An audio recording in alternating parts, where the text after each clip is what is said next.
Portugueses. Passaram, há um mês, 60 anos sobre o início de um tempo que haveria de anteceder e determinar a data de hoje, aquela que aqui evocamos, 25 de abril de 74. Um tempo feito de vários tempos e modos, que para sempre marcou a vida de mais de 1 milhão de jovens saídos das suas terras para atravessarem mares e viverem e morrerem noutro continente, ou dele regressarem alguns com traços indeléveis na sua saúde. Que para sempre marcou a vida das suas famílias, dos seus lugares, das suas aldeias, das suas vilas e mesmo das suas cidades, no fundo de todo um Portugal, durante 13 anos ou um pouco mais. Que para sempre marcou a vida daqueles que, por opção de princípio, recusaram aquela partida e rumaram a outros destinos, continuando ou iniciando uma luta contra o que estava e queria permanecer. Que para sempre marcou a vida dos que, já lá vivendo, idos eles aos seus antepassados, de terras a queimar, de lá vieram, no termo desses longos anos, ou lá ficaram e estão para ficar. Que para sempre marcou a vida dos que viveram e morreram do outro lado da trincheira, para conquistarem o que alcançaram definitivamente depois do 25 de abril de 74. Que para sempre marcou a vida de famílias, de lugares, de aldeias, de vilas e mesmo de cidades, de pátrias afirmadas como Estados independentes após 13 anos, ou um pouco mais, de um tempo ainda tão vizinho de nós e todavia já tão longínquo para tantas gerações. Que não foi um tempo desprendido de outros tempos. Foi o que foi, porque as décadas que o precederam, o século que o precedeu, os 5 séculos que o precederam, criaram ou prolongaram contextos que o haveriam de definir e condicionar. E por isso é tão difícil, dir-se-ia, até impossível explicar, qualquer que seja a visão de cada qual, esses 13 anos ou um pouco mais, sem falar do Portugal dos anos 20 aos anos 70, do Portugal do final do século XIX aos anos 20, do Portugal dos vários pequenos ciclos de que se fizeram o Império Colonial e as relações coloniais nele vividas. Olhar com os olhos de hoje e tentar olhar com os olhos do passado, que as mais das vezes não nos é fácil entender, sabendo que outros, ainda, nos olharão no futuro de forma diversa dos nossos olhos de hoje. Acreditando muitos, nos quais me incluo, que há no olhar de hoje uma densidade personalista, isto é, de respeito à dignidade da pessoa humana e dos seus direitos, na condenação da escravatura e do esclavagismo, na recusa do racismo e das demais xenofobias, que se foi apurando e enriquecendo, representando um avanço cultural e civilizacional irreversível. Acreditando muitos, nos quais também me incluo, que o olhar de hoje não era, as mais das vezes, o olhar desses outros tempos. O que obriga a uma missão ingrata, a de julgar o passado com os olhos de hoje, sem exigir, em algumas situações, aos que viveram esse passado, que pudessem antecipar valores ou o seu entendimento para nós, agora, tidos por evidentes, intemporais e universais.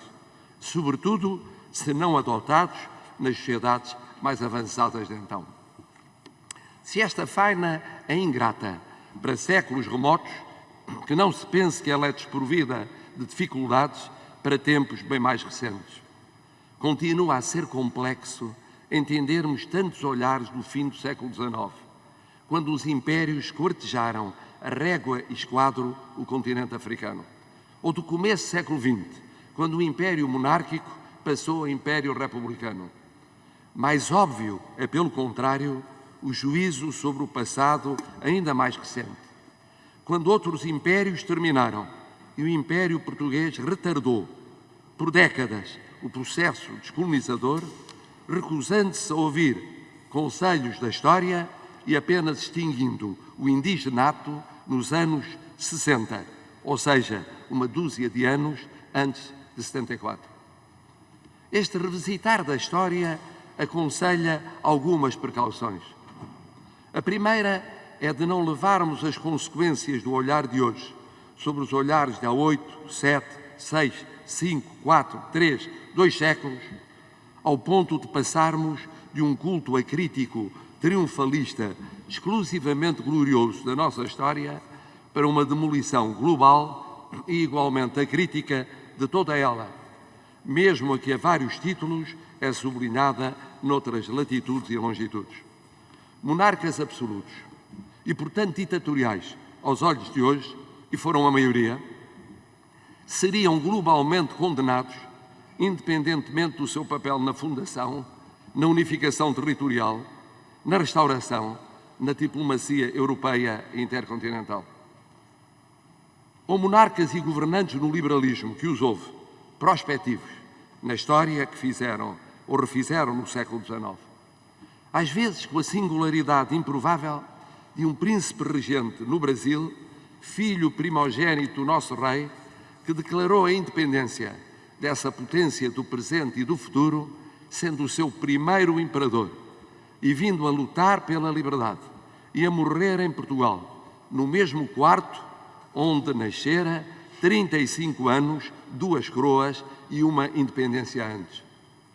Ou personalidades do liberalismo republicano importantes no centro ou na periferia do Império, como o Norton de Matos. Segunda precaução é a de aprendermos a olhar, em particular quanto ao passado mais imediato, com os olhos que não são os nossos, os do antigo colonizador, mas os olhos dos antigos colonizados, tentando descobrir e compreender, tanto quanto nos seja possível, como eles nos foram vendo e julgando e sofrendo, nomeadamente onde e quando as relações se tornaram mais intensas e duradouras e delas pôde haver o correspondente e impressivo testemunho. Terceira precaução, essa a mais sensível de todas, por respeitar a tempos muito, muito presentes nas nossas vidas. Aqueles de nós, portugueses, que têm menos de 50 anos, não conheceram o Império Colonial, nem nas lonjuras, nem na vivência aqui no centro. O seu juízo é naturalmente menos emocional, menos apaixonado.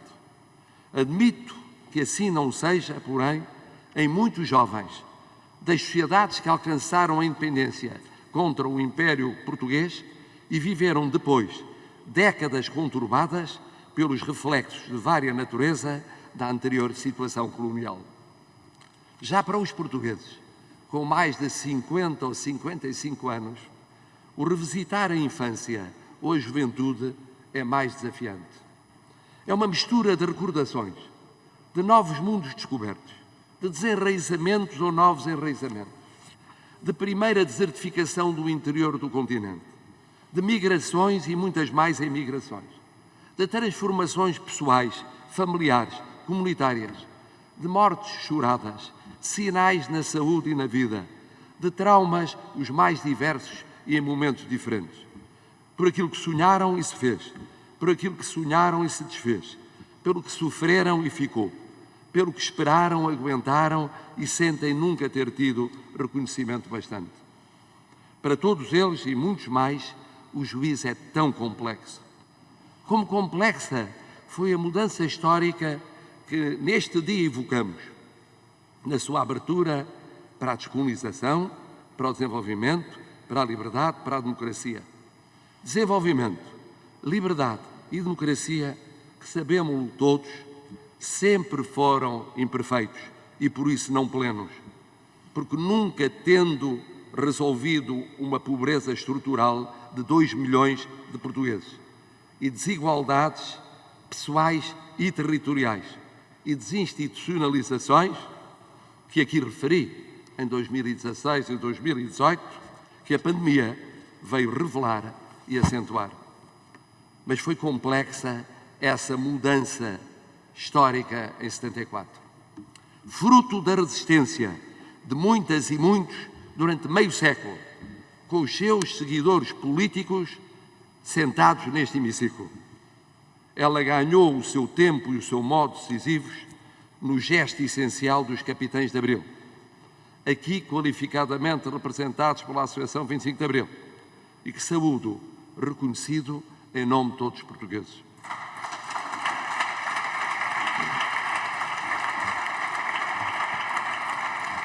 Esses capitães de Abril não vieram de outras galáxias, nem de outras nações, nem surgiram no ápice naquela madrugada para fazerem história.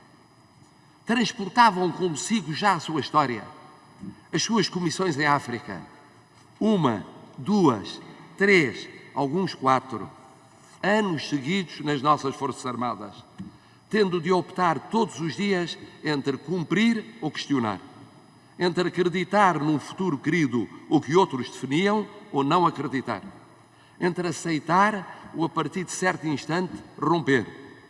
Tudo em situações em que a linha que separa o viver do morrer é muito ténue.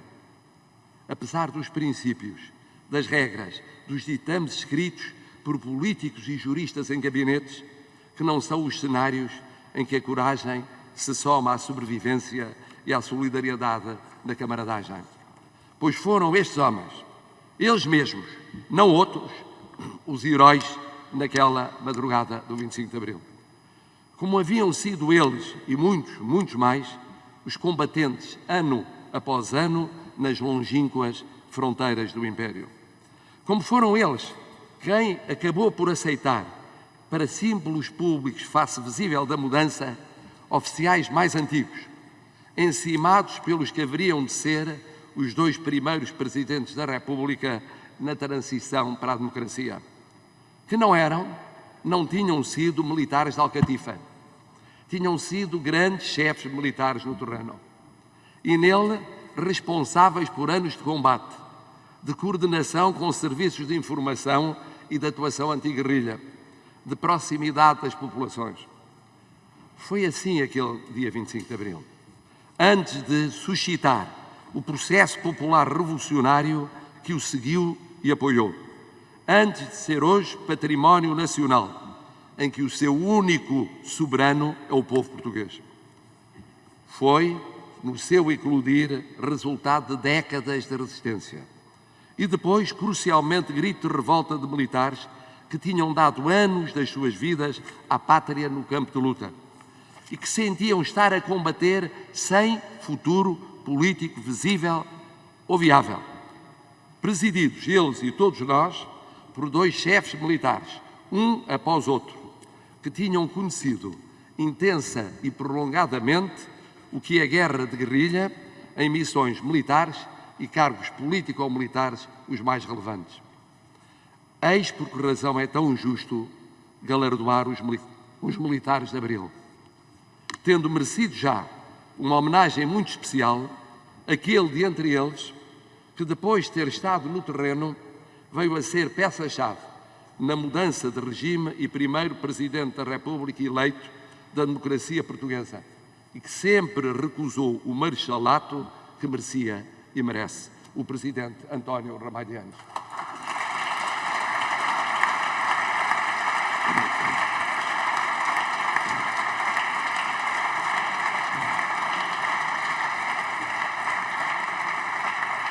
Eis também porque é tão difícil o juízo sobre uma história tão recente, salvo naquilo que é de mais óbvio consenso. O consenso naquilo em que o Império não entendeu o tempo que o condenara. A ditadura não podia entender o tempo que a tinha condenado, de forma irrefragável e ainda mais evidente a partir de 58 e da saga de Humberto Delgado. E a relação colonial não conseguir entender a raiz da inevitabilidade da sua inconsequência. Estas reflexões são atuais porque nada como o 25 de Abril para repensar o nosso passado quando o nosso presente ainda é tão duro e o nosso futuro é tão urgente. E ainda porque a cada passo pode ressurgir a tentação de converter esse repensar do passado em argumento de mera movimentação tática ou estratégica. Num tempo que ainda é e será de crise na vida e na saúde e de crise económica e social, encaremos com lúcida serenidade o que pode agitar o confronto político conjuntural, mas não corresponde ao que é prioritário para os portugueses. E além de não ser prioritário nestes dias de crises, é duvidoso que o seja alguma vez. É prioritário estudar o passado e nele dissecar tudo, o que houve de bom e o que houve de mau. É prioritário assumir tudo, todo esse passado, sem autojustificações ou autocontemplações globais indevidas, nem autoflagelações globais excessivas. E no caso do passado mais recente, assumir a justiça largamente por fazer ao mais de 1 milhão de portugueses que serviram pelas armas o que entendiam ou lhes faziam entender constituir o interesse nacional.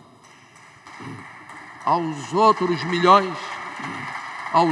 milhões que cá ou lá viveram a mesma odisseia, aos milhões que lá e cá a viveram do outro lado da história, combatendo o Império Colonial Português, batendo-se pelas suas causas nacionais, ou a viveram do mesmo lado, mas ficaram esquecidos, abandonados por quem regressou e condenados por quem nunca lhes perdoou o terem alinhado com o oponente.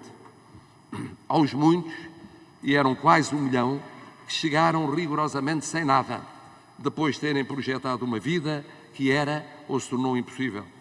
Aos muitos, e eram milhões, que sofreram nas suas novas pátrias conflitos internos herdados da colonização ou dos termos da descolonização. Até por respeito para com todas estas e todos estes, que se faça história da história, que se retire lições de uma e de outra, sem temores nem complexos, com a natural diversidade de juízos própria da democracia, mas que se não transforme o que liberta e toda a revisitação o mais serena possível liberta ou deve libertar, em mera prisão de sentimentos, úteis para campanhas de certos instantes, mas não úteis para a compreensão do passado, a pensar no presente e no futuro. O 25 de Abril foi feito para libertar, sem esquecer nem esconder, mas para libertar. E os que o fizeram souberam superar muitas das suas divisões durante a Revolução e depois dela, a pensar na unidade essencial da mesma pátria.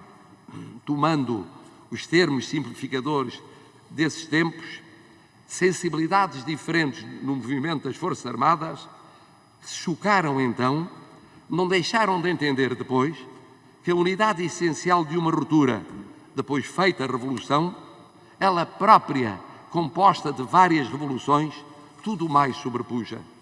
Nações irmãs na língua têm sabido encontrar-se connosco e nós com elas, e têm sabido julgar um percurso comum, olhando para o futuro, ultrapassando séculos de dominação política, económica, social, cultural e humana.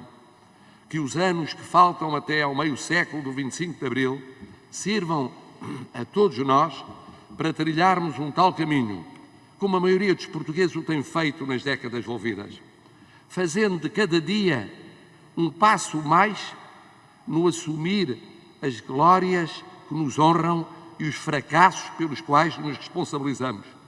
E bem assim, no construir hoje coesões e inclusões e no combater hoje intolerâncias pessoais ou sociais. Quem vos apela a isso mesmo é o filho de um governante na ditadura e no império que viveu na que apelida de sua segunda pátria o ocaso tardio e inexorável desse império e viveu depois, como constituinte, o arranque do novo tempo democrático.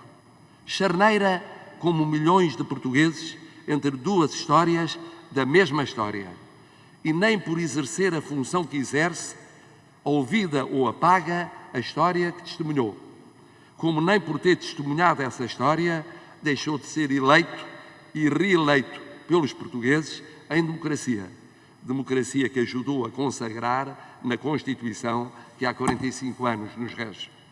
Que o 25 de Abril viva sempre, como gesto libertador e refundador da história. Que saibamos fazer dessa nossa história lição de presente e futuro, sem alibis nem omissões, mas sem apoucamentos injustificados, querendo muito mais e muito melhor. Não há, nunca houve, um Portugal perfeito. Como não há, nunca houve, um Portugal condenado. Houve, há e haverá sempre um só Portugal. Um Portugal que amamos e de que nos orgulhamos, para além dos seus claros e escuros. Também porque é nosso, porque nós somos esse Portugal. Viva o 25 de Abril, viva Portugal!